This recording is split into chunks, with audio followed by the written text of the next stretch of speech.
All right. Hello, T. Berry. Afternoon. All right. Do we have your permission to include this recording as part one into the Elgin Oral History Archives? Yes, of course. Okay. Thank you. Why don't you tell me your full name and where you were born? Well, my name at birth was Tommy Carl Berry. And I used that name for 20 years. And I was born in Taylor. We lived in Elgin, but they had a black doctor in Taylor, Dr. Dickey, who was very prominent in the community. He did a lot for the black community in Taylor, like help integrate the movie theaters, and eradicate diseases. And at one point in the 1950s, he was Man of the Year in Taylor. And so a lot of black people that were born during that period in the late 40s, early 50s, he delivered them over there. That's not a name that I've heard before. Mm-hmm. Dr. Dickey. Mm-hmm. So was it? Yeah. So that's time period of extreme segregation. Yeah. So was it nearly impossible for a black person to be delivered by, say, Dr. Fleming? Well, I don't know how operational the hospital was at that time.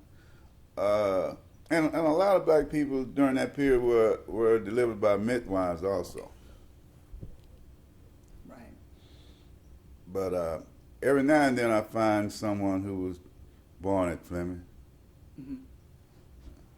Yeah. But they're the exception rather than the rule. Yeah. Well, I know there was a segregated waiting room.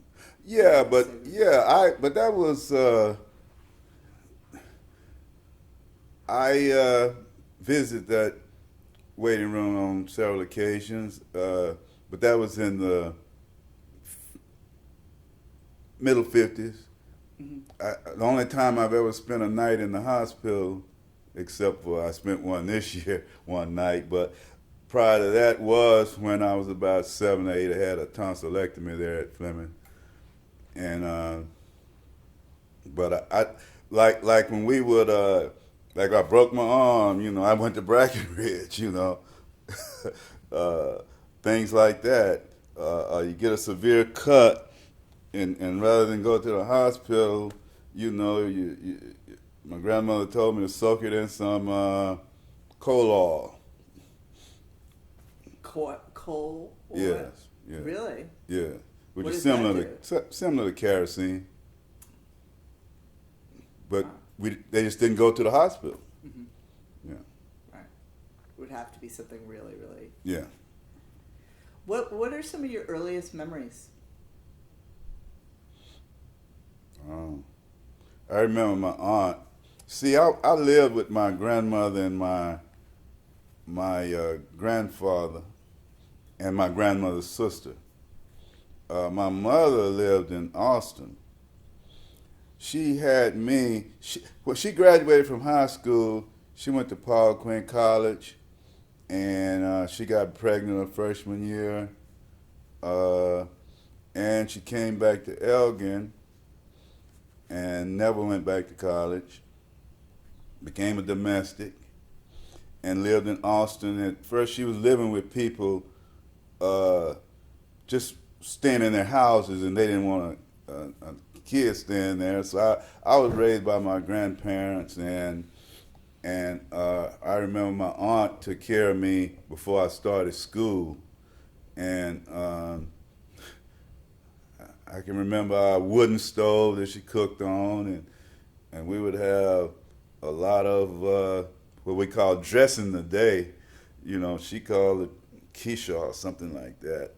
But it was Thanksgiving every week because we would have dressing.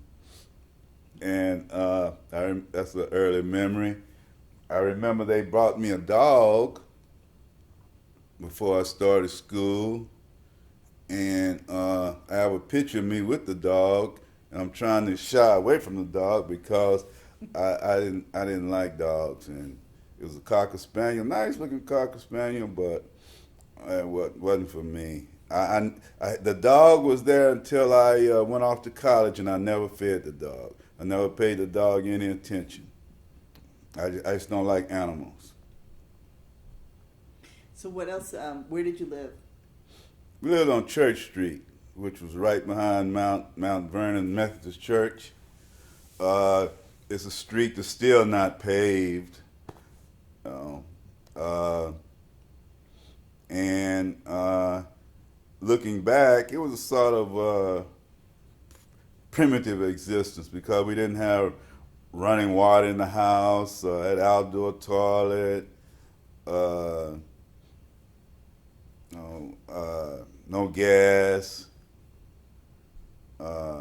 We had electricity, but that was about it. You know, we want some water, you have to go outside to the faucet and get it. You know, bathe in a wash tub, you know, that sort of thing. I remember another early memory, we had bricks that we would heat at night on the stove, you know, to put in the bed with you to try to keep you warm, because you couldn't leave the fire on at night after you've gone to bed because it was pretty easy to catch the house on fire. I had one of my relatives he lost his mother and his other siblings because of a house fire like that. So when you say we, can you describe your family? Your mother's in Austin. Mm-hmm. You talked a little bit about your aunt, but describe the other people in that Okay, my grandmother was named Alva Owens, and she was a domestic herself, and she was real strict, real religious. You know, there was no dancing, you know, no playing cards, anything like that. I couldn't even go to any friend's house that I knew whose parents drank beer or anything like that. But I'm eternally grateful to her for raising me, and she would bring me reading material from her job. You know, may bring the Taylor Daily Press home. It may be a day or two old, because you know we did get a television. I remember when there was only one person in our neighborhood that had a TV, Mrs. Ruby, and she would let some of the kids in the neighborhood come over on Friday night and look at the Amos and Andy or Friday night fights that followed. And of course, we couldn't sit on the couch, but I enjoyed that. But the thing about the TV, when we did get one, there was only one channel, KTBC, and you know, what are you gonna do when Liberace is on? You know, so what we would do, so I found other things to do. I read a lot, and I would read anything, and she would bring me reading material home, even if it was the Progressive Farmer magazine. I would read it, you know. And my grandfather was Caleb Owens. Now, I never saw him work. Oh, I take that back. He dug graves. He was, otherwise, he was probably in his 50s when I came along. He was probably at least in his 50s. And he was religious also, but they went to separate churches. He was a Methodist and she was a Baptist, so it was a mixed marriage, you know. And so everyone else in my family were Methodists. my mother was a Methodist, her sister, their children, other than myself, my grandfather, because they attended the Methodist church, but my grandmother and aunt went to the Baptist church, so I went to church with them. And what's the difference in your mind? What was the difference between the two churches, just in terms of? Well, I wasn't in the Methodist church long enough to find out. No, I know that they changed pastors like that. They could change pastors every year because the association assigns ministers. My father became a Methodist minister in his later years. He may have been unemployed. He said, "I guess I'll stop preaching." But he became a Methodist minister, and he didn't graduate from college until he was in his 50s, and he was too old to get a job. And but the association would always assign him to small rural churches because he was a novice preacher at the time, but my mother's sister was Bessie Mitchell. She was old. I mean, my grandmother's sister. She was older than my grandmother, and she didn't work for anyone.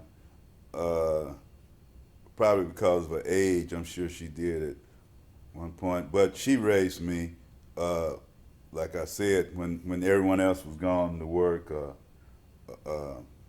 She took care of me, and that was my household until I started living with my mother when I was in the 7th grade. She had married and had 2 kids at the time, and they were living in Austin in the Booker T. Washington projects. And my grandmother and aunt and I went to visit them. It was around Labor Day, and my grandmother had a stroke while she was there and died. And my mother was pregnant at the time, and she couldn't even attend the funeral because she was about to give birth. And so that's when I moved to Austin, and me and my aunt moved to Austin and lived with them until my grandfather got sick back in Elgin, and I was in the 9th grade. Then that's when we moved back to Elgin, and that's where I finished high school. It's pretty traumatic in a way. Well, losing my grandmother was traumatic. Was that sudden, or did you know it was? No, she had a stroke. Yeah. Yeah. It was pretty sudden. Yeah. I was there with her. Wow. And I cried having to move to Austin. And I cried having to move back to Elgin. But moving to Austin was a good thing for me because I became more worldly. I was all over Austin. I walked all over Austin. After school, I attended Keelan, which was on the east side, but I'd walk to the north side, the south side. In the summer, I was always at the Capitol. Because that's where everything was going on. That's where the reporters were, and the cameras and the big shots. And I'd go to, when I was in Keelan, we'd skip class and go to the University of Texas. They'd run us out of the lecture halls. And so I became more worldly, and that really helped me once I got out on my own. I was accustomed to everything like that. And I learned how to, I learned to be tougher and more self-sufficient while living in Austin. And it helped me in high school as well. I didn't play athletics in middle school. Junior high, as it was called then. Schools were segregated, and and Keelan played against. Actually, Keelan played against other high schools because there were no black high schools in Austin for them to play against, and they play against smaller, lower division high schools like Taylor and so forth. And so I couldn't play on those teams because you would have kids, boys 18 years old, still in junior high, and because when they failed, they just stayed in the same grade, and they weren't under the university in a scholastic league. So going back to Elgin helped me athletically because it was a smaller town, and I was able to become an athlete. Excel, like Yeah. you, yeah. So how was, and give us a sense of time period here. So this was. Okay, I was born in '47. You were born in 47. I entered school the same year the Brown versus Board of Education decision in '54, but I never attended an integrated school until I went to the University of Texas. Yeah, because Elgin didn't integrate until '67. So. How do you feel about that? Hmm? How do you feel about that? Feel about what? The fact that it took over 10 years for Elgin, not just Elgin, but so many other communities to integrate the schools. Well, we, of course, at Washington High, we had inadequate facilities, hand-me-down equipment. We were not getting the best education possible. Now, that's not on the administrations or the teachers. They did the best they could with what they had. But when I went to UT, I had never looked at anything under a microscope, things like that. So we never knew what year integration was going to take place, but at the end of each school year, you never knew if it was going to be next year. You had to be ready. So, but it never came, during my school years. But no, I loved Washington High. I loved Washington High. Yeah. It was like can you tell us what it was like for you? It was what did it like provide? family. Yeah. Yeah, it provided opportunities for leadership, and I didn't study as hard as I could have during high school. I sort of coasted because I had learned so much in elementary during those early years from all my reading. I got Christmas presents like a set of encyclopedias. I was so elated when I got a globe for Christmas. It had all these countries on it with these cool names, and and so when I got to high school, I was focused more on athletics and social life, but I knew enough to get by. But when you go to college, it's like a slap in the face.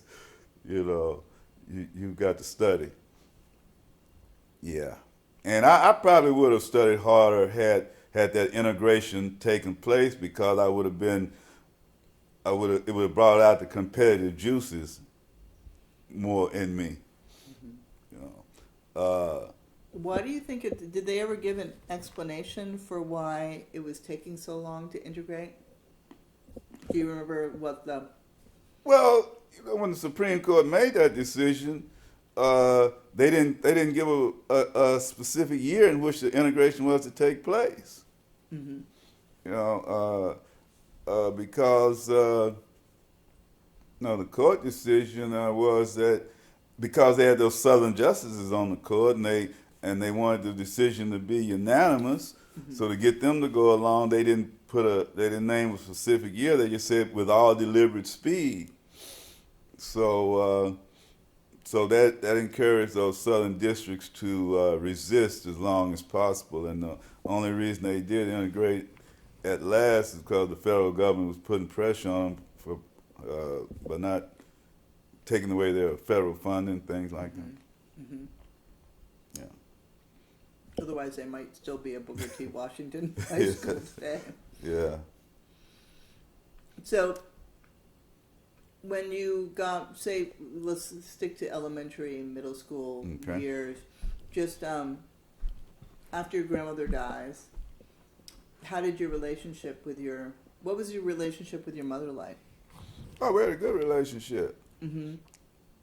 Tell me something about well, you know, we had a good relationship now, but I was more independent because when she was at work, my aunt took care of I had 3 siblings that lived there. Vicky Bonner was my oldest sister, and then Leland Bonner and Alvin Bonner, and I'm about 10 years older than Vicky. So my aunt took care of them, so I was free to roam all over town, all over Austin. And so by the time we moved back to Elgin, I was in high school, and the only friction I had with my mother was over things like curfew, because you know, the horse was out of the barn by then. I had been roaming, you know, so. But no, other than that, me and my mom had a good relationship. Now, not I didn't have a good relationship with my stepfather. Yeah, what was he like? Oh, we rarely ever spoke. Really? Yeah. No. Was it a strange dynamic because you were a child of a different relationship? No, it wasn't that. That wasn't it. It was other thing. But we rarely ever spoke. Mm-hmm.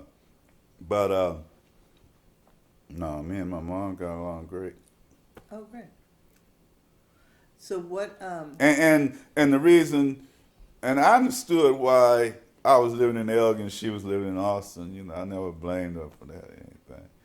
I think at times she thought I did, because sometimes, you know, later on she would ask me, "Do you love me?" Things like that. But and I think she never forgave herself for that. But I never held it against her. I loved her. Mm-hmm. You know. You understood that. Yeah. That was a need. Yeah. I never saw my father until I was 7. He was from Waco, where Paul Quinn is located. Now, his mother, my grandmother in Waco, was named Alice Caulfield. And I would go and visit her during the summers and during the Christmas holidays. I would either catch a train when the passenger trains were coming through Elgin, or I'd catch a Greyhound bus, always by myself. I think I went to Waco when I was about 8 by myself on the train. Yeah. And explain Paul Quinn. Paul Quinn is the historically black college. It was in Waco for many years, and I think it's in Dallas now. But I enjoyed going there. Is that where your mother and he had met? Yes. At Paul Quinn? Okay. Yes. So she was studying there. Mm-hmm. That's what she was studying. And my grandmother in Waco, she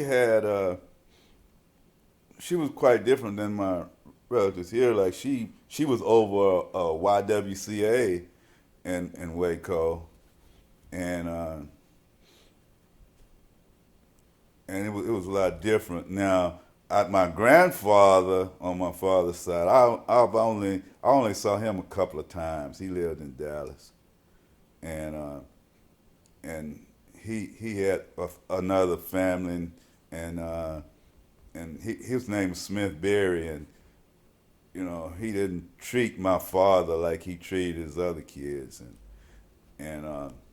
Really? no, because he he had married. He never married my grandmother. Mm. You know, they just had a child, Hmm. and so the other kids, my father's brothers and sisters, you know, he gave them all land in Dallas and things like that, but not my father. Wow. What do Yeah. you think was the what was the reason? Did you ever? Well, they had different mothers. Oh, Oh, uh, that must have been hard yeah. for your dad. So, what was your dad like, or what was his reaction to you? My dad, you know, probably shortly after I was born, he you know, people used to ride the rails back then, and he took the train, jumped on a train, and went to Chicago and stayed there for a number of years and came back, and I guess he became a waiter in Chicago, and that was his primary occupation after he came back until he uh, started working on voter registration, things like that in the 60s. Oh, But really? before that, he was a waiter, and he did that until he started preaching. But yeah, he did a lot of voter registration work. You know, when I was in Austin, I used to work for all those people who were running for Secretary of State and all, because they all had their offices there on Lavaca, and I would go and ask you, have anything I can do for pay? You know, I wasn't volunteering, and they would give me flyers to hand out or bumper stickers to to distribute, and some of them got distributed and some didn't. But it was just trying to hustle, trying to get some money. And I'd work for either side, of course, because at that point I wasn't a Democrat or a Republican. You know, when I was in middle school, I thought Eisenhower was doing a great job. I didn't know he was against the Brown versus the Board of Education. You know, and I became a Democrat with Kennedy uh, was elected, and I think what really prompted me to do it is when Martin Luther King was arrested and Kennedy tried to intervene on his behalf. But yeah, I used to try to find ways to make money. I used to go around looking for soda bottles to turn in, anything. Enterprising. You're an enterprising young man, right? But I was trying to get enough to get me a dime Baby Ruth. You know, it's funny. Even when I was in high school, and in Southside Market, those sausages were so good back then until you didn't want to leave Elgin. You didn't want to move. You know, and I would a lot of times, sometime after school, me and my friends would just go down there on Central and stand out front of Southside and try to panhandle. And when we get enough when we got enough to get a quarter's worth of sausage, we go in and get some sausage, man. But those sausages were good back then. Yeah. Nothing like now, right? A little different now. I mean, you know, like today, I'd say my favorite food would be shrimp. But back then it was Elgin sausage, you know. But I try to stay away from barbecue today. Yes, it catches up to you later on. Mm-hmm. How would you think? How do you think Elgin was looked upon? Because you had the vantage point of being outside of Elgin for a while in your youth. So, in the 50s, what kind of place was Elgin? I mean, how was it viewed? Well, you have to remember when I was living in Austin in middle school, Austin was segregated as well. It was just, but still, there were more opportunities as far as places to go. I mean, the movie theater in Austin was segregated, but you know, there were places to go. You may couldn't go in them, but you know, it was just more excitement. And Elgin, I remember when I came back to Elgin in '85. You know, first couple of years driving around, you know, downtown Elgin, I was still getting misty-eyed sometimes, thinking back how things were in the '50s. You know, like the City Cafe.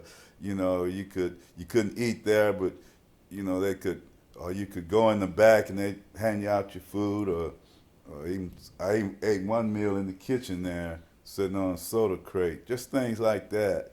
You know, there were places that, because things were segregated and it was pretty depressing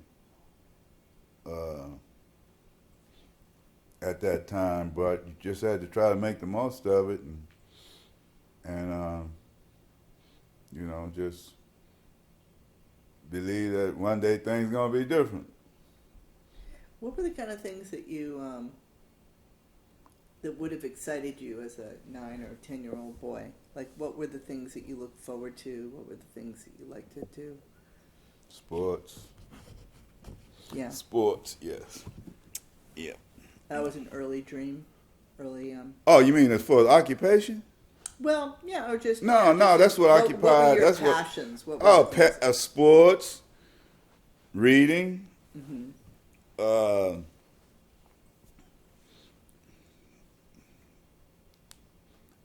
And as a, you know, growing up, I watched the news.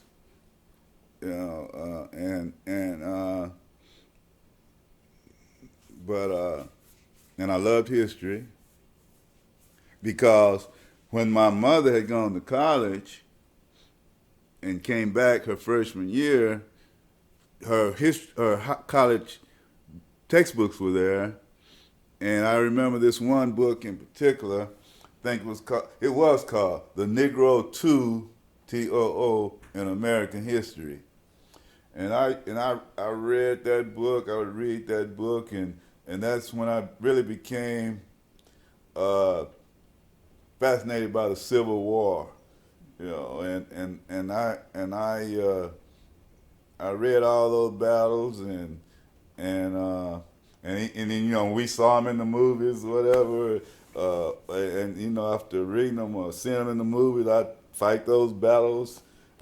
you know, you know, even if I had to have a stick horse, you know, I would fight those battles there and by myself in our gardens around the yard, you know.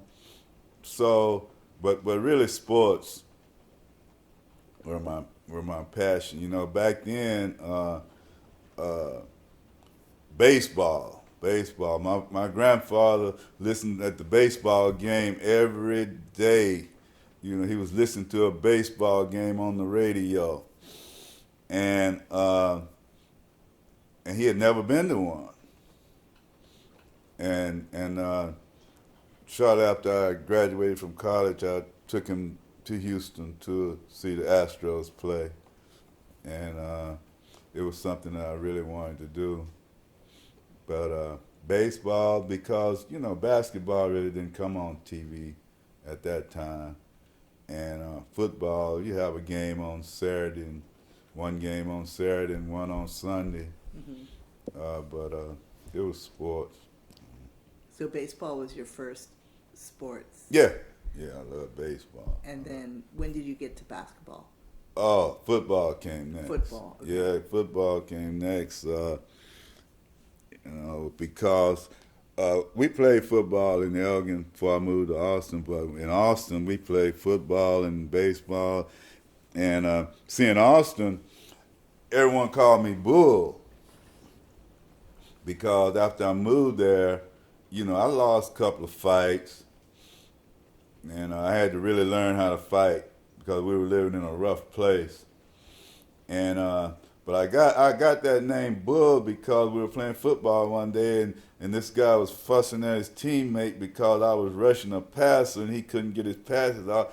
And he said, "What? Can't you stop him?" He said, "He keeps coming in here like a bull." And so they started calling me Bull, and people I see from back then, they don't know my name. And a lot of my friends that I had back then, I don't know their names. All I know is their nickname. So it was football, and even in high school it was football. I played basketball, but I went to school college to be a football coach. But during my sophomore year, my junior year, the Texas schools, high schools were all integrated then, and black schools competed against white schools.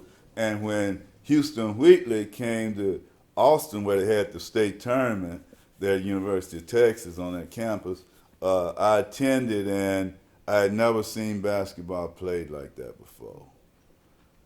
And right that day, I decided to make a career change.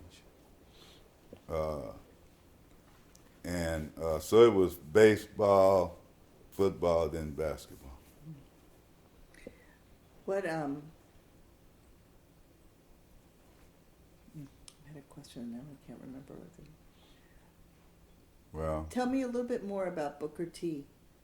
Those years. Oh, what the are some friendships. The friendships. Yeah. Yeah. We were all close, and for the most part, we still are. Mm-hmm. And can you name some names for me? The people that you're closest no, to? because I'd offend someone. Oh, come on. Why would you offend somebody? Because I may lead them all with something in the name. But I'll tell you who lived around me in the neighborhood. Okay. Yeah, tell me what that was like. Is that's a lot of why we're doing this project is because Elgin is changing so fast, and in another 5-10 years, it's going to be completely different, even in those neighborhoods, I think I told you that when I was at the Mount Vernon Baptist Church for a meeting. Methodist Church. Oh, wait.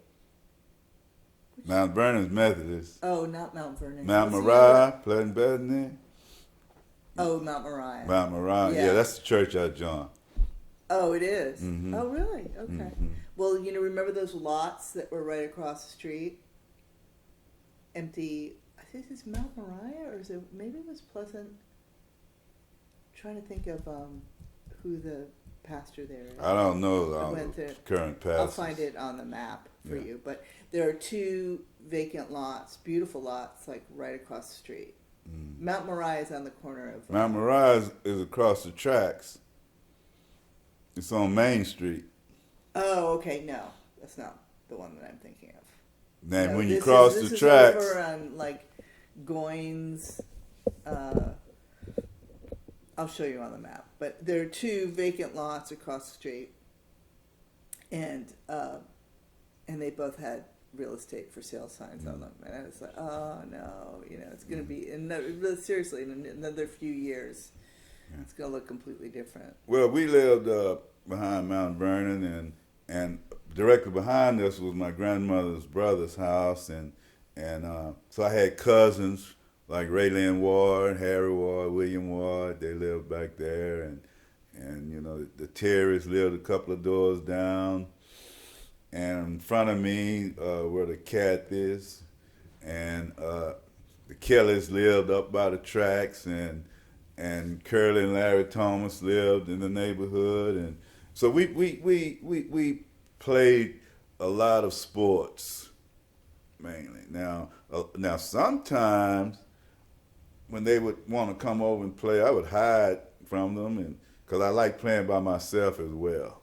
You know, I invented a lot of games to play at home, especially in the summer when it's so boring. I invented a lot of games. I would play football. I would play baseball by myself. I invented football games with soda water tops. And see, the thing about playing by yourself, you can always win. Team y'all can always win. But I enjoyed playing with them as well, and the Arsmans lived in the neighborhood, and so we were forever playing and going to other parts of town, playing ball. We'd pick cotton, go to the cotton fields, and Yeah, what was a typical like job? You know, if you were in middle school, high school, if you wanted to make some money. Well, in middle school, I was in Austin. Like I said, I'd Right, try to okay. find little hustles like sell newspapers, stuff like that. But in Elgin, cotton field. I remember I had a push mower. I would go to the other side of town and ask people if they needed their lawn mowed, or I remember when they tore down that big hotel that's, where the barbershop is. Mm-hmm. There was on the other side of the street, there was a big hotel, and they tore that down, and so I got a job there. I went to Western Auto and bought me a hatchet, and they hired us to chop the mortar off the bricks. I think we got a half a cent a brick, and at the end of the day, I was white all over from the dust. But let's see, did I So have? you worked in the cotton fields. Like when was harvest time? Oh, in late August, early September. Mm-hmm. Was that mainly the time that you? Yeah, even when I stayed in Austin, when it was cotton picking time, I'd come back to Elgin to pick cotton. Can you tell me a little bit more about that? Like who were the people who lined up to pick cotton, and how would one? Well, go about- my grandmother's brother, my uncle Jim Webb, he was usually my supervisor. He was usually over the gang that I went out with, which included my cousins and other people, and he would get on me because I wasn't able to pick 300 pounds, but what kind of work was it? What was it like? what was it like? Yeah. What was it like to pick cotton? Hell on earth. That's why I don't go outside today. When you see me outside today, I'm on my way to some building, because I hate being outside. And that left an indelible impression on me. I used to coach football, and that's the reason I stopped coaching football, because it was outside. I played football. I was good at coaching and playing. But, when we were in high school, you had to play football. Because, Why? I mean, you try to talk to a girl, and a girl look at you and say, you don't even play football. Because it was like you didn't go to war. You're a coward or something, in football. And then when I first started playing, the only people that got leather jackets were you had to play football to get a leather jacket. You didn't get one for playing basketball or running track or anything. So that was a coat. That was a coat. A free coat. And I mean, for a free lunch, you could get a free lunch. You could play football, but football was a big thing in high school.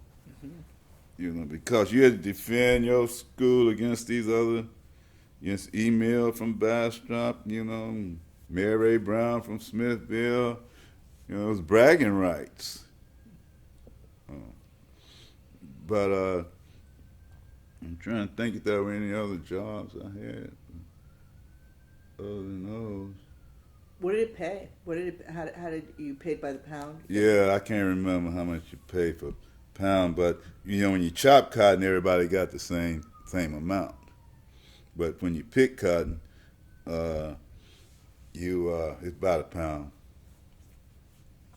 And what about the processing, the plant that was there, the cotton gin? Yeah, I didn't know anything about that. So that part. No, when they emptied my sack, that's all I wanted. Mm-hmm. I wasn't concerned about what happened to the cotton after it left. Tell me about what it was like. The railroad tracks were sort of the division line in the town. Now, there were blacks that stayed on the west side, over close to 290. It was mainly Hispanics there, but there were blacks sprinkled in, and there were black community on the north side, but the majority were on the south side, and you were separated by the tracks. And the only if I was at home, the only white person you were assured of seeing was the mailman. If you didn't go anywhere that day, you see the mailman. But otherwise, when I walked to town, I walked the tracks. I didn't walk on those roads like that. You know what the tracks are? There was a road next to it. That road wasn't paved, and it was dogs, and I hated dogs. And I remember I got a bicycle. On Christmas, I was about eight, and I was riding down Martin Luther King, and a dog got after me. And when I got through with that experience, I never rode that bike again. But no, now the only white young people I saw interacted with were the people my grandmother worked for. The Hegmans. They're on the furniture store, so I would go and sometimes work with them, and I would play with Buddy and Randy and Barbara and Susan.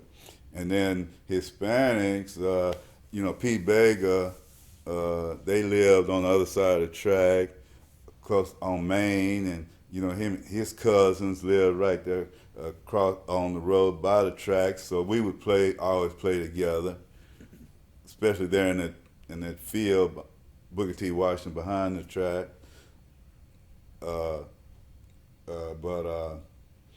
So and then I would see people, young people that worked in the stores and we weren't friends or anything, but I knew who they were 'cause I see them in the papers, and we didn't get put in the papers very much, but I would read the Elgin Courier, and I knew who a lot of the kids were, and a lot of times, like when they would play football, we would go to the games. Normally we would stand outside the fence because you could look through the fence and watch the games. That was in high school, but and a lot of times they would come to our games as well, but didn't have much interaction. Oh, you know what I wanted to ask you about is, we talked about this once before. Remember I was telling you about all the controversy around Coon Neck Road? Remember that? Did we talk about that? Coon's Neck Road? We may have, but I don't know anything about Coon Neck Road. I don't remember hearing anything about it while growing up. No, because it was there. I think it was, I think it was an old sharecropping Yeah. settlement. Like it may have been one of the freemen's colonies. Yeah. Well, that wasn't part of outside of Elgin. You know, in those rural areas, that wasn't a part of my world. No, not at all. No, because number one, we didn't have a car. Right. You know, so my grandparents didn't have a car. My mother, growing up, of course, didn't have a car. She never learned to drive. Her sister never learned to drive. You know, when I got my first car, I was a sophomore in college. I didn't know how to drive. I had a heck of a time getting it back to Elgin. You know, and so I never ventured out to those rural outside of Elgin, those areas outside of Elgin. I'm not familiar with them at all. You know, they'll bring up places today, and I don't know where they're talking about. So that was like a whole separate other world. Yeah. The Except to go out there to pick cotton. See, like the Mac Shans, they were my friends. I don't even know where they live. Mm-hmm. All those friends that didn't live in Elgin and they lived out in the rural areas, I don't know where they live unless they lived in Liddick, because we would always, you know, we'd go to Liddick. I was familiar with Liddick. Yeah, tell me about Liddick. That's interesting. I'm really fascinated by Liddick. Well, I didn't go to Liddick till I was maybe a sophomore in high school, and I went there for social reasons, Mm-hmm. you know, but that's why I became somewhat familiar with it. But Kimbrough, you know, we had a lot of classmates lived in Kimbrough. I didn't know where that was. Mm-hmm. No.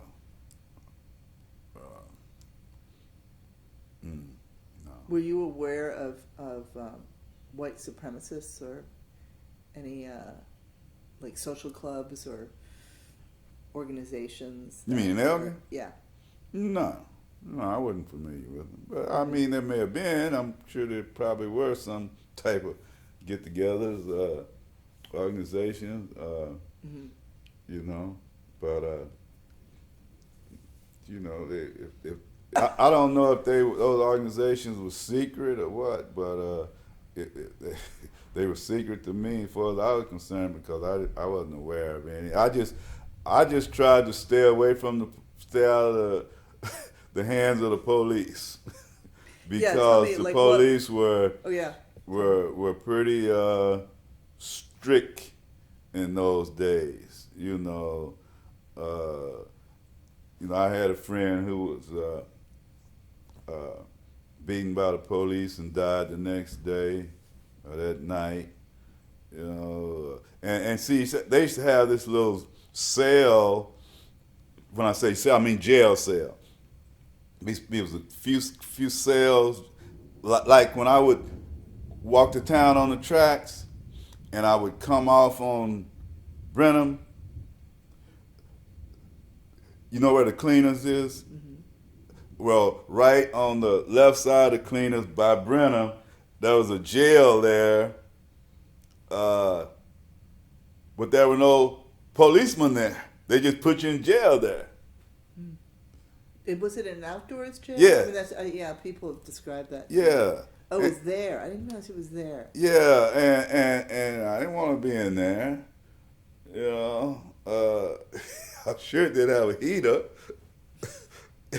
It was just out there. I'm sure it was hot during the summer, and cold in the winter, and I mean, but you could come up there and say hello to people, and people, you know, but I didn't want to be in there.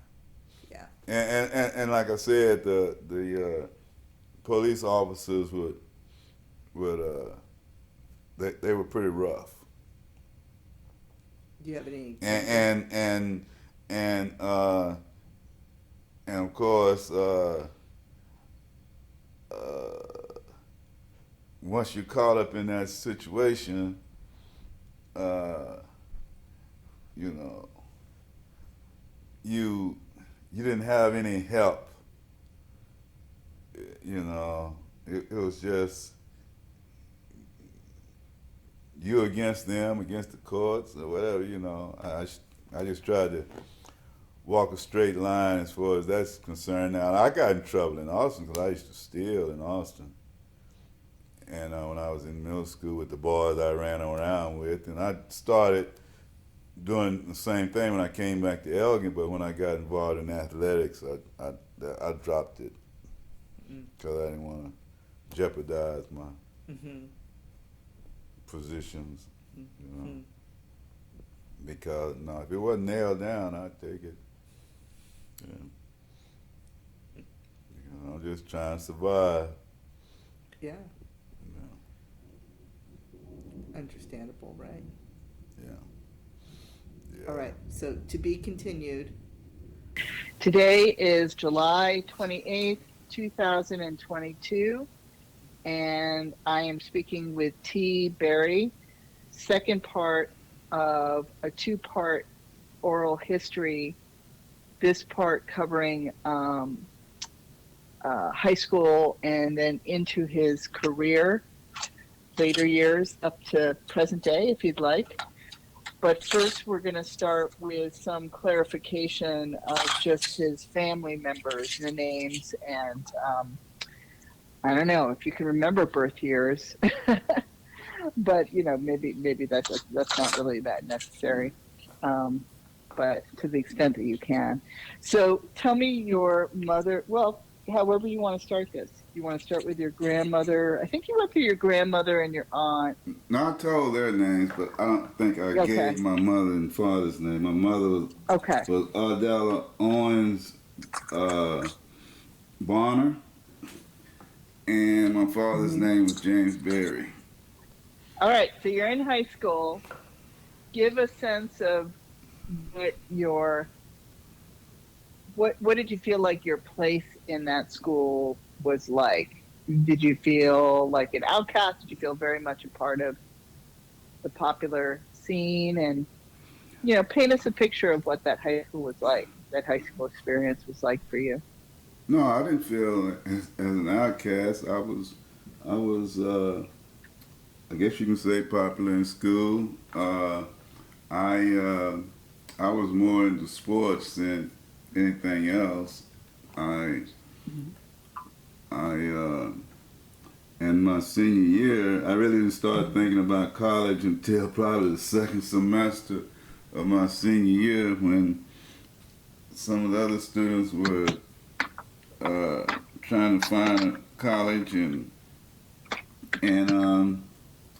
so I always felt I was going to college, but I hadn't really put any effort into making that happen, and so I had to scramble that last semester and try to find an institution that would accept me.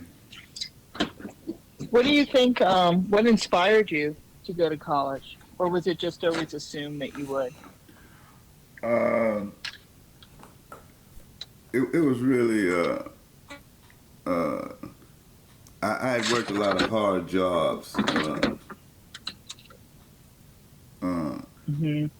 like in the cotton field and outside work, and I know I didn't want to work outside. Right. So I decided, well, maybe I'll become a teacher and coach. In that time, at that time, 1966, I didn't have a lot of black role models that were in other professions like lawyers and doctors and such. And so I love sports, and I love history, so it seemed to be the perfect marriage for me to become a high school teacher and coach. Was there a teacher, you talked about this a little bit when I went through that slideshow with you, but what was the name of the teacher who had a big influence on you? There was one particular teacher that you talked really lovingly about. I don't know. I got along with all my teachers in high school. I stopped. Well, I was still getting licks in high school, but I don't know. Miss Johnson was probably my favorite teacher. She taught me several subjects: Spanish, Mm-hmm. choir, government. Mm-hmm. And ironically, I failed her choir class because I couldn't sing, and when I tried to sing, kids would laugh at me, and Oh, so I refused to sing, and so she failed me. But she was also the choir director at church, and at church I was in the choir. Uh, but I was only in the choir to make the choir seem larger. You know, she didn't want me to sing anything. I just lip synced the songs, and you know, I would rock my head and like I was really singing, but I was just lip syncing. But she was probably my favorite teacher. and who would did she? I mean, it's interesting that you knew that you were going to become a teacher. Was that just because there were limited occupations that Black people could take on in that time period, Yeah, or? I just didn't have a knowledge of uh, a lot of other occupations, Mm-hmm. and Mm-hmm. occupations seem limited. You know, so that's what I selected, and it was something I loved doing. You know, when you Mm-hmm. work, you want the job to seem like it's not really work. So Right. Right. Right. So when so what would I mean were there any like career guidance people at Booker no, T, or how did that no, work? no, we didn't have counselors. Hmm. No, So who did you go to? Like, was there somebody that you went to for advice? Like, what college no, should I go to? I mean, no one. you just figured it out on your own, Yeah, I like how figured it you were out gonna. on my own. Wow, You amazing. know, went to take So the where college would. entrance exam and did well on that. And Hmm. I selected Houston Tillerson there in Austin because of the close proximity to Elgin. You know, I didn't have a car and I knew Austin. You know, I knew how to get maneuver through Austin, and but it was a How did private you get into institution. town? Hmm? Yeah, yeah. Well, I stayed Well, in the first of all, like, dorm. how did you? I stayed in Uh the huh. dorm the first semester and uh, my freshman year. In the second semester, I ran out of money and I moved back home. And there was another student that attended Houston Tillerson, Lucinelle Goins. I rode with her each morning to Austin, and I never knew how I was going to get back home, but Hmm. I would have to stand on. I would stand on the corner and just look for somebody going to Elgin. And And would there be enough people going to Elgin that you could make that work? yeah, I made it work. And a lot of times, Wow. Reverend Robinson, who was a pastor in Austin, but he lived in Elgin, and his wife was Blanche Robinson, teacher at Washington High. Sometimes he would Oh bail yeah. me out. You know, if I couldn't find a ride, I would go to his church uh, if it was before 7 o'clock, because he usually stayed there until about 7, and I would catch a ride with him. But normally I would go on 12th Street or 11th Street, something like that, and just look for someone going to Elgin. Wow. That's pretty amazing. I can't imagine doing that now because there's just not the same amount of traffic back and forth, Uh, in that well, way. it's probably more traffic, but they don't. They go from they leave Austin from different avenues, you know, different. Yeah, that's Yeah, true. but Yeah. it's not in. But so I went to Houston Tillerson and I stayed there. I didn't really like it. For one thing, uh, everything to me seemed to be geared around fraternities and sororities, and I didn't have money for that, and besides, by that time, I was into civil rights and stop the war and it wasn't a lot of attention being paid to that on campus. So so I transferred to the University of Texas, and like I said, it was a private institution, and the tuition was much higher than the tuition at UT. And you know, I worked all my last 3.5 years. I worked 8 hours. I worked 8 hours a day or a night. I usually work 3 to 11, but last semester I had to work 11 to 7. Now, where were you working? I was working at I started off in the kitchen at St. David's Hospital, and I moved to Brackenridge Hospital, and actually in the summer I would work 2 jobs. But at Brackenridge I was a custodian, and then I became an orderly in the emergency room. And another reason why I transferred to UT is because most of the young people I was working with in ER, the other orderlies and the student nurses who rotated through there, they were all attending UT, so they encouraged me to also make the transfer. I didn't really, I wonder why there wasn't much political organizing going on at Houston-Tillotson. Have you wondered about that? Well, I think a lot of students didn't want to get thrown out of school. There was a lot of, I would say, see, this was early in the civil rights movement. Well, I say early in the middle 60s and early in the anti-war movement, and a lot of upper middle class black students hadn't, especially in this area, hadn't really gotten on board yet. And I see. And going to Houston-Tillotson was, like I said, was expensive, and a lot of those parents, they didn't want to, those kids, they didn't want to feel like they were wasting their parents' money and by getting kicked out, and so Right. yeah. Right. Yeah, that makes sense. So tell me what UT was like for you in that time period, because it's a much bigger school too. I mean, it's huge. Oh, yeah. Those were the best years of my life. Really? Yeah. Didn't start Why out do you that say way. that? Well, I was away from home for the first time.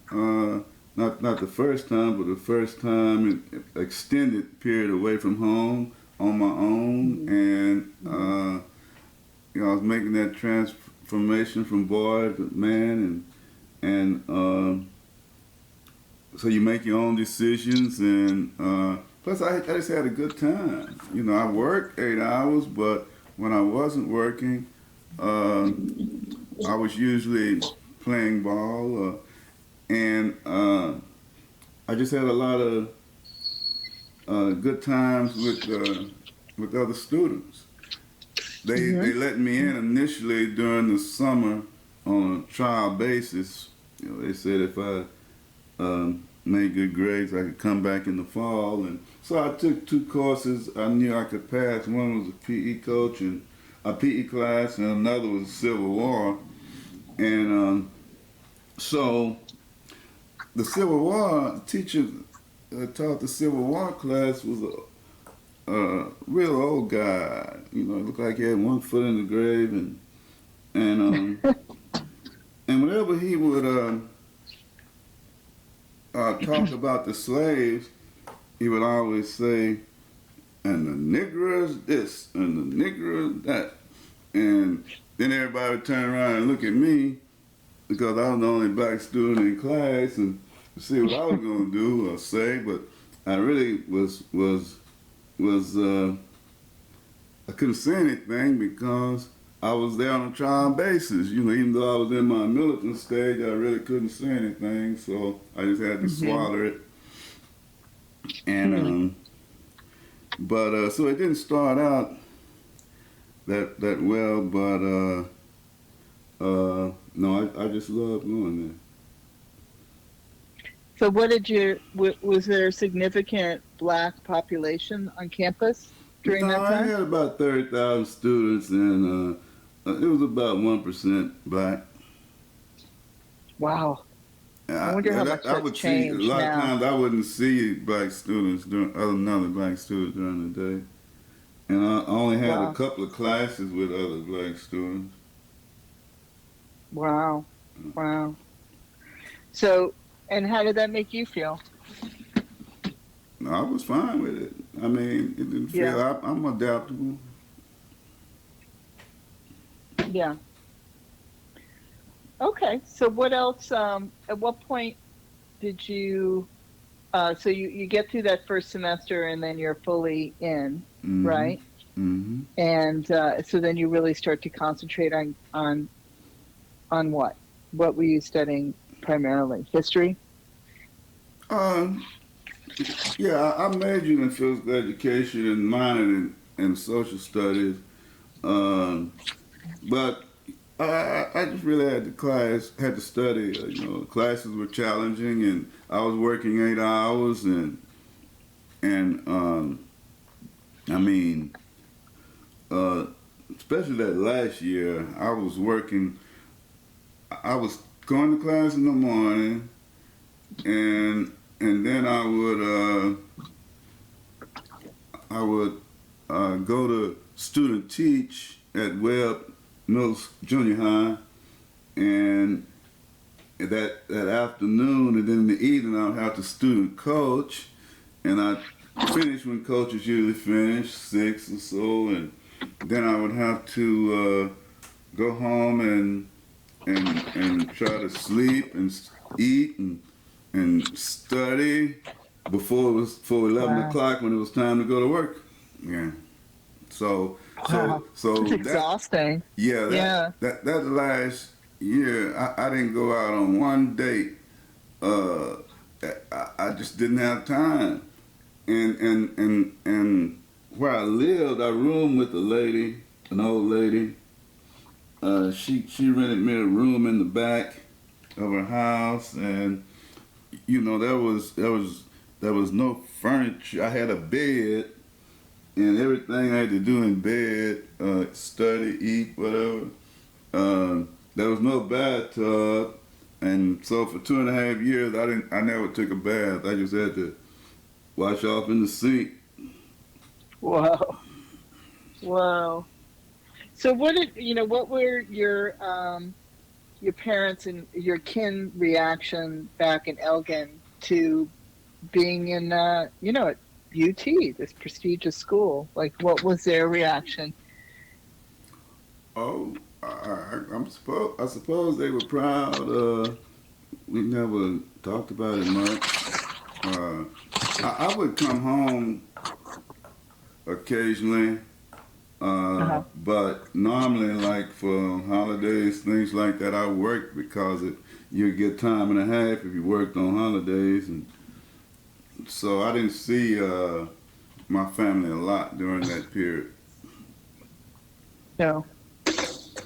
Did they must have missed you, no? Probably so, but you know they were like I said, my mother had young kids, and so everybody was just trying to get by, you know. Yeah. So what did your, if you don't mind me asking, I'm just curious, like what your family thought about your politics, because they were also becoming, kind of, I wouldn't say radicalized, but you were definitely taking an interest in some we never movements. talked about politics. No. No. Why is that? Why is that? Well, like I said, I wasn't home much, and even when I was you know, I didn't see a lot of my. So after I went to college, I never saw a lot of my family, immediate family, because like I said, I didn't come home much. I never found time, and when I did come home, it wasn't for. I never. Once I left home, I never slept. Spent a night there again. Oh, really? But I mean, it was I guess it was, it was a pretty pointed time. I mean, it was there was a lot going on politically in the world. Yeah. And I'm just kind of curious from your vantage point. I just wasn't there. What? I wasn't You there. weren't there, so you have no idea. I'm just curious how the Black community in Elgin dealt with the politics of the time, like the anti-war movement, the civil rights movement. I have no idea. I wasn't there. Yeah. Okay. So then, what's the next big juncture in your life? Well, I finished in 4 years, and during my junior year, I had a career change. I had gone to school to be a football coach. In my mind,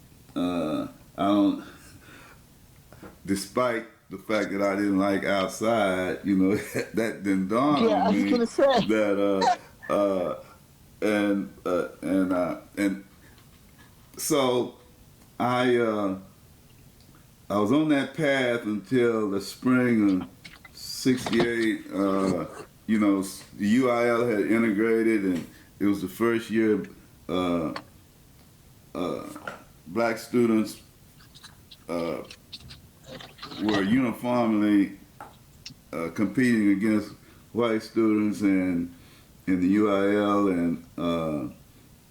Can you clarify what the UIL The University is? and Scholastic League, I'm sorry, that's the governing body of high school sports in the state of Texas. Before integration, the black schools were governed by the Prairie View and Scholastic League. So by 67, 68, the Prairie View Interscholastic League was no longer in existence because all the schools in the state of Texas, all districts are now integrated. And so that year, Houston Wheatley came to Austin to play in the state championship.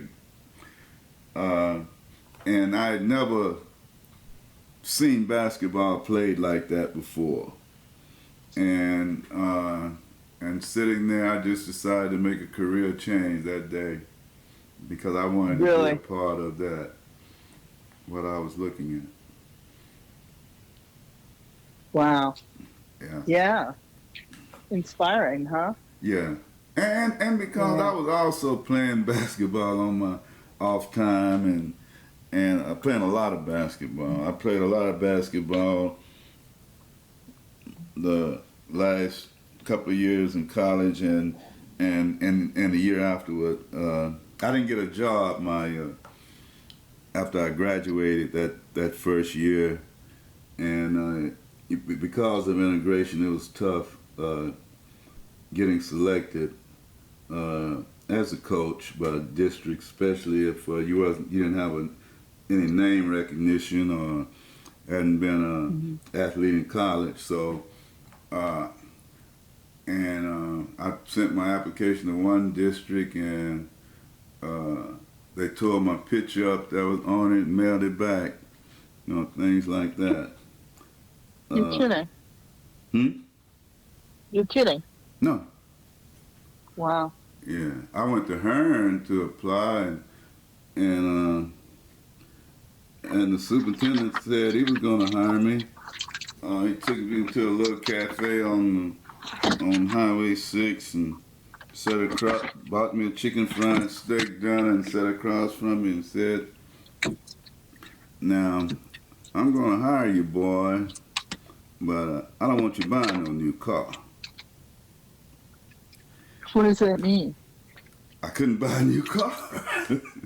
He hired me.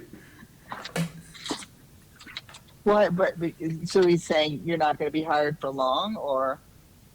No, he just didn't want me to get uppity.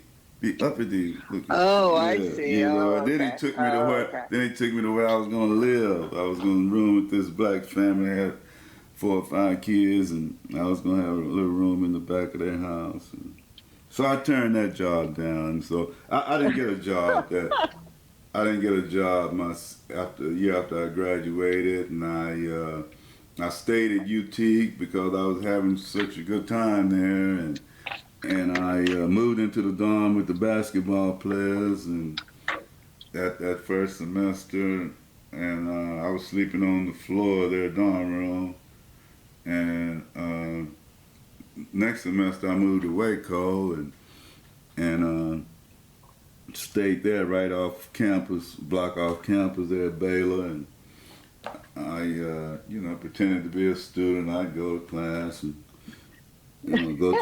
try to eat free in the cafeteria and play basketball all day. And I did a little work, but I used that placement service to find this job in Galveston, and so although I hated to leave Baylor because I was having a good time, but I needed to get on with life, and so I went to Galveston, and I was there 13 years. I got married a couple of years after I was there, and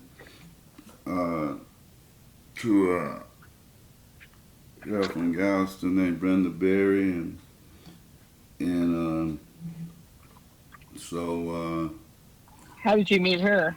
she worked at the school.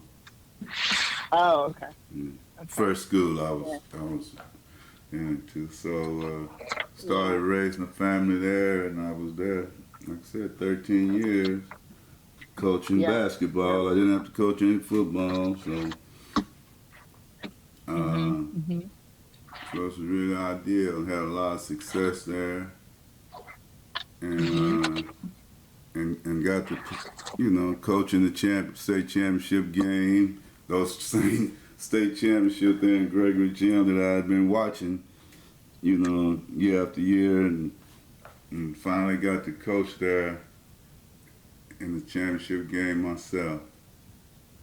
How did that feel? Oh, that was great. That was great. Yeah. That was a great feeling. Would have been better if we had won. We lost in the final game by 1 point. 1 point? Yeah. Wow. Yeah. Wow. Yeah. So what was your reaction, again, because this is an Elgin oral history, so can you tell us a bit about, like, how people in Elgin felt about it? I mean, they must have been pretty darn proud. About what? About all your successes, about your job in Galveston. Oh, they never knew. They never knew? No. Wow. I mean, some of my classmates, I'm sure they knew I was there, but, like in Elgin, it wasn't like it was in the paper or anything.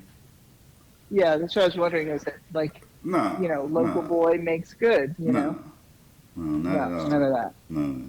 Uh-huh. Okay. So how do you end up back in Elgin? Yeah, Mr. Franklin, who was by now principal, he had been my high school coach, and he and athletic director Lynn Stewart wanted me to come back and take over the basketball program here, and so we moved to Austin. My daughters didn't want to live in Elgin because, well, there were more opportunities in Austin. Like kids act. My one daughter wanted to be an actress, and so she wanted to take kids acting. So we moved to Austin. And can you tell me the names of your wife our daughter's name ex-wife? Demetha Huntley. She lives in Maynard now. She's retired. In fact, she retired before I did. Really? Yeah, because I worked so long. I worked 47 years, Wow. and my other daughter lives in Missouri City. That's Danica Berry, Hmm. and so. Just those two. Hmm. Just Yeah. those two. Yes. Oh, okay. All right. Cool. And when were they born? What years? Uh, 70, early 70s. Okay. And how did you feel being a dad? Oh, it's fine. It's Yeah. fine. Yeah. Yeah. Yeah. So you tell me what the coming back to Elgin was like for you. Uh, How are the So what year did you come back to Elgin? Let's put a time print on it. uh, 85. The 85. fall Okay. of 85. Yeah. And how had things changed in Elgin? Well, Do you remember? well, since I left, well, it's been enormous changes. Because I left a segregated town and came back uh, uh, to an integrated situation. I was Hmm. working at the same school where I had graduated from. It was now a junior high. I worked Hmm. there for a couple of years before I became the head coach at the high school because they had brought me there to be the head coach, but the head coach didn't leave. They said he was going to retire, but he didn't. And so I had to wait a couple of years, but it was okay. So I came back to same school. I was teaching in the same school classroom where I had once taken classes. Huh. And how did that feel? Uh, it didn't feel any different. No. Yeah, by that time I had been in education for 13 years, so it was just another year. Uh, Yeah. uh, Yeah.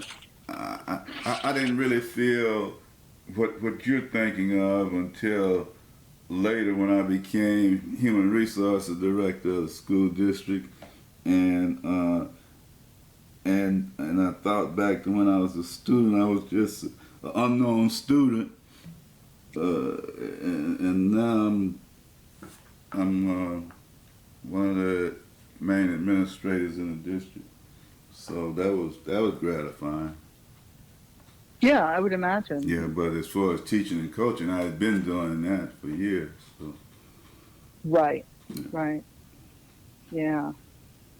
Um, okay. And then, one of the things I've always been so impressed by is your use of drama and theater, kind of a more theatrical approach to teaching history. So how did you model that? Where did that come from? Um, I mean, you were making slideshows and videos well, yeah, for, in my daily classroom, see, I plan lessons. I'm sure a lot of teachers do this also, but I looked at teaching. When I did stop coaching, um, and one of the main reasons I stopped because here in Elgin I had to coach football, hmm hmm and I hated. I was good at it, but I didn't like being outside. right. Yeah, so and then also we kept getting head football coaches who are also the athletic directors, and they kept doing things that hurt the basketball program, and I had battled that all my coaching career against football coaches hurting at the basketball program, and each time we got one, they seemed to get younger and younger, and I was getting older and older, and here these young guys telling me what to do. And Hmm. see, the one thing that's unfair about teaching is every year you get older, but the kids stay 17, 18. The new teachers stay 22 and 23, but each year you get older and older. Right. You know, so that was kind of fair to me. Yeah, but you were like older and wiser, right? I mean. Yeah, I was older and wiser, but I never did like that. No. Yeah.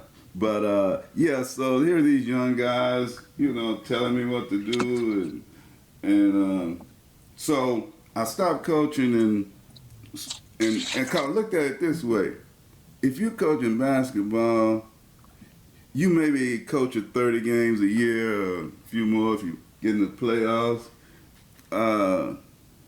But teaching, you teach 150 days a year, and that's just like, to me, every day you taught school was just like playing a game. Mm-hmm. You know, and you had to prepare for it, just like you prepared for games. And you didn't get to do it 30 times, you got to do it 150 times. But now 150 times, you may teach 4 or 5 class periods a day. And so I just looked at that and say, what am I doing? I could be teaching and concentrating on teaching. So I would prepare all different audio, visuals, everything to interject in my lectures. And so because you have to keep the students' attention. But, you know, I mean, at the time, I mean, were other teachers doing that? I don't even see other teachers doing that now, much less, you know, well, I'm sure in the 1970s. Yeah, well, I don't know what other teachers are doing, but I'm sure other teachers are doing something similar.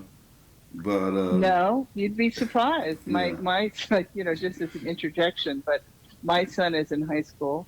Yeah. And he had the most boring, and I love, you know, I'm a history buff too. As far as I could tell, this guy was just going chapter by chapter in a test book, and you couldn't have been more boring about it. Yeah. Like, you know, just like, okay, today we're going to talk about Africa, you know. Yeah. I mean, it was just like not very interesting at all. Yeah. But you had a way of, you know, it's like some of your students still remember what you did. Well, teaching was very enjoyable to me. Like I said, it was something I loved doing. So it wasn't work. It wasn't like it was work. Yeah. Yeah. But tell me about, like, you really like to make videos and slideshows and stuff, and where did that come from? Was that something that, you know, you realized about yourself late in life kind of thing? No, like I said, I always did audio-visual projects for my classes, and I would get students to do the same. But when you're speaking of these slideshows, it was something I started around 2010 when I was still employed by the school district, and for them to show at the administration building. And I had no prior experience in doing anything like that. In fact, when I first started, I didn't have a lot of pictures, so and I was just throwing things against the wall. But you know, as I continued, I got better at it. Amazing. Yeah, I mean, you just, you know, you're being very modest, but you were way ahead of your time. Well, see, one thing that helped me I always tried to incorporate into my classes was music. Because I've always loved music, and you know, when we didn't have a TV, just a radio, you know, I listened to music growing up, and so it's always been a big part of my life. Yeah, but so why do you think that helped with teaching? with help the kids learn. How would that help It's the not. kids learn? It's not boring. Yeah, See, your job that is makes sense. to get to keep their attention Right, because without their attention they're not going to learn. right, right. And so it was just like performing, you Yeah, know. yeah. You know, sometimes I would pretend to be mad or throw something against the wall, but I wasn't really mad. It was just a performance, Yeah, you just have to be able to keep the students, control the class, keep the students' attention, and if you can do that, then it's a good possibility they're going to learn something. And do you have do kids from Elgin, or not? They're not kids anymore. They're adults, full force adults. But do they get back in touch with you anymore? Do you have kids who get back in touch? Oh, yeah. Oh yeah. Most of the numbers in my phone are ex-students. Really? Mm-hmm. Wow. That must be gratifying. Yeah. Well, students in here and in Galveston. It's students, believe it or not, it's students I used to coach that are over 65 now. Wow. Well, That's closer not to possible. they're closing on 70. I have some that my first class in 71. They're closing on 70 years old themselves. Well, let's not think about that too much, right? Yeah. So we're all adults. Now. Yeah. Fully grown adults, right? Mm-hmm. So tell me, so you're in Elgin, and how long were you teaching in the Elgin schools? Well, I taught 30 years in Elgin. And Wow. so I retired after 43 years. But I was also working at Community Action Incorporated. I was the district coordinator for adult classes, and which we taught from ACC there in Elgin. So I continued working there another 4 years, and then I retired completely. Is that working with returning students, or? No, they were mainly adults. Yeah. Well, that's what I mean. People who were I was continuing I was over a number of teachers, and the classes we were teaching were GED, citizenship classes, ESL classes. Why were you doing that work? Why? Yeah. What was it about that work that was important for you? Well, I first started working, and because I had kids in college,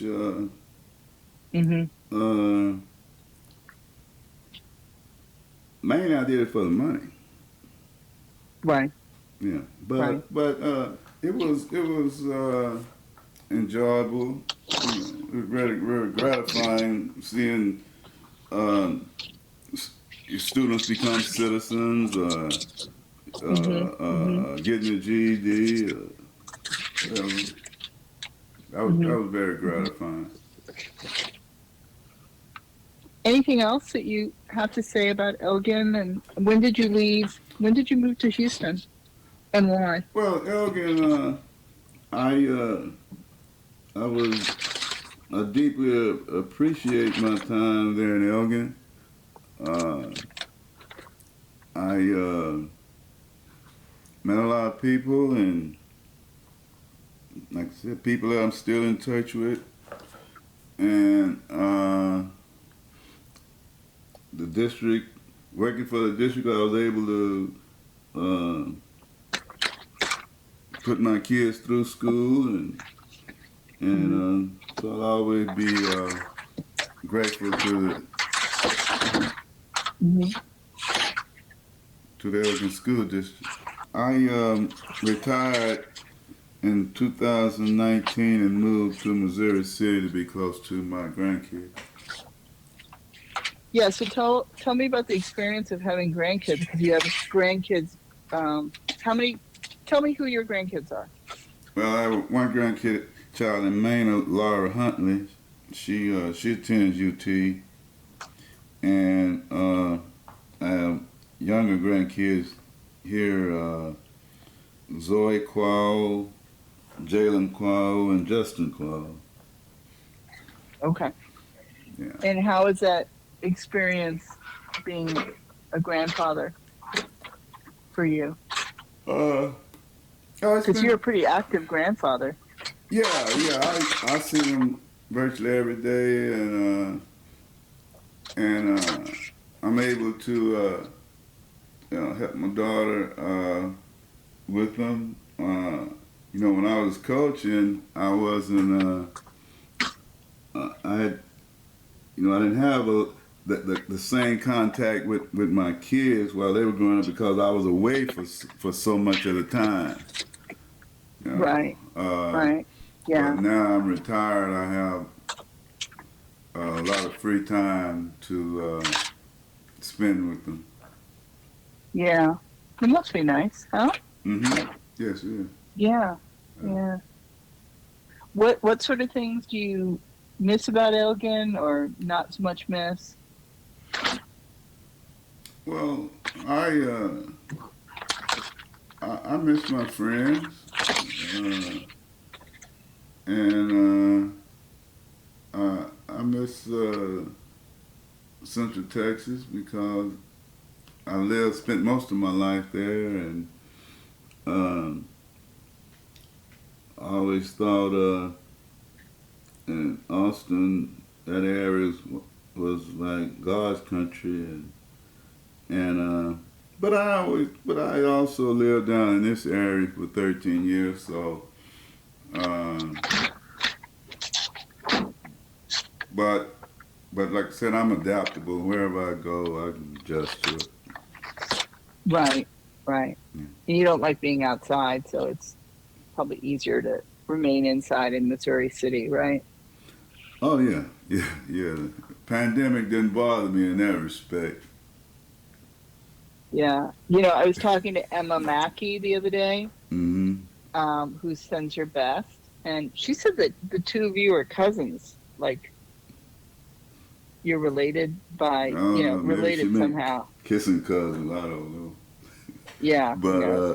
I don't know. She's What did she say? Well, she was talking about.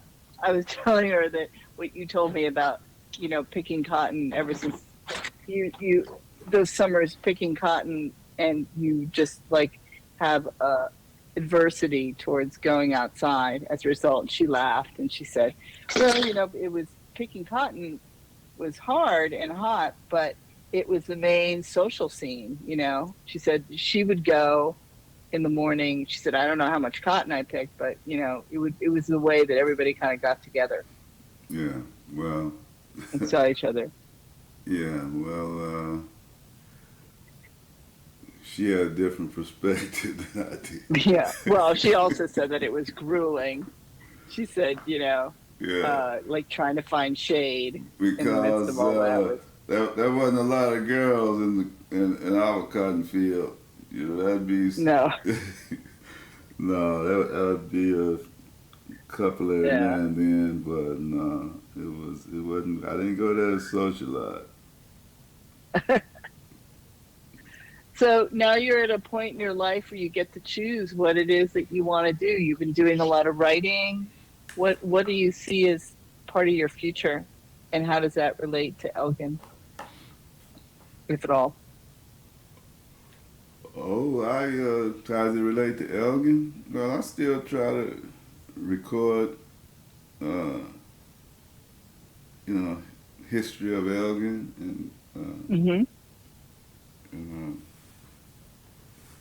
and do during the day, whatever I'm working on, I'm doing it with the thought in mind that I'm trying to leave something for the people of the future. Mm-hmm. So they'll have a deeper understanding and appreciation of how we lived and at this present time. You know, our generation lived, and you know, there's a lot that you can use to study about the past, but so I just want to be a part of that. Mm-hmm. Mm-hmm. Yeah. Good. Anything else that you can think of that you want to say? No, I also want to applaud the individuals there in Elgin who have been doing such a wonderful job with this sesquicentennial celebration. Mm-hmm. I've never heard of a city that's had so many events. It has such an extended period of celebration, and so it's something that Elgin should be proud of. Because every town doesn't do it like Elgin is doing it. Yeah, for sure. It's a lot of energy. Yeah. Gosh knows. All right, man.